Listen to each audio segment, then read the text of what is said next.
চালাক মানুষ চিনবেন কিভাবে? চলুন 7টে স্পষ্ট উপায় বলে দিই। নাম্বার 1, তারা বেশি কথা বলে না, পর্যবেক্ষণ করে। চালাক মানুষ প্রথমেই নিজেকে প্রমাণ করতে চায় না। তারা চুপচাপ সবকিছু দেখে, পরিস্থিতি বিশ্লেষণ করে এবং যখন সময় আসে তখনই বলে, তাও সংক্ষেপে। নাম্বার 2, আবেগে ভেসে যায় না, আবেগ বোঝে। চালাক মানুষ রাগ, অভিমান বা ভালোবাসায় গা ভাসিয়ে দেয় না। তারা আবেগকে নিয়ন্ত্রণ করে, অন্যের আবেগ পড়ে বুঝতে পারে কোন কথা কখন বলা উচিত আর কখন বলা উচিত নয়।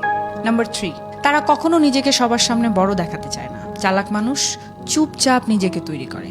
আর চালাকরা হারার ভয় পোষে না, জেতার কৌশল খোঁজে। নাম্বার 4, তারা পরিস্থিতি অনুযায়ী নিজেকে বদলাতে জানে। চালাক মানুষ জেদি হয় না, হয় নমনীয়। নাম্বার 5, তারা সকলের বন্ধু হলেও খুব কম জনকেই বিশ্বাস করে। তারা জানে বিশ্বাস ভুল জায়গায় রাখলে আঘাত নিশ্চিত। নাম্বার 6, ভুল করলে শেখে, কিন্তু বারবার সেই ভুল করে না।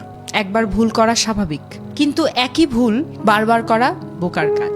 নাম্বার 7, তারা কখন কাকে কি বলতে হয় সেটা খুব ভালোভাবে বোঝে। তারা অপ্রয়োজনে নিজের মনের কথা উজাড় করে না, কারণ তারা জানে সব কথা সবাইকে বলা উচিত নয়, আর সব কান সত্য শোনার যোগ্যতা রাখে না।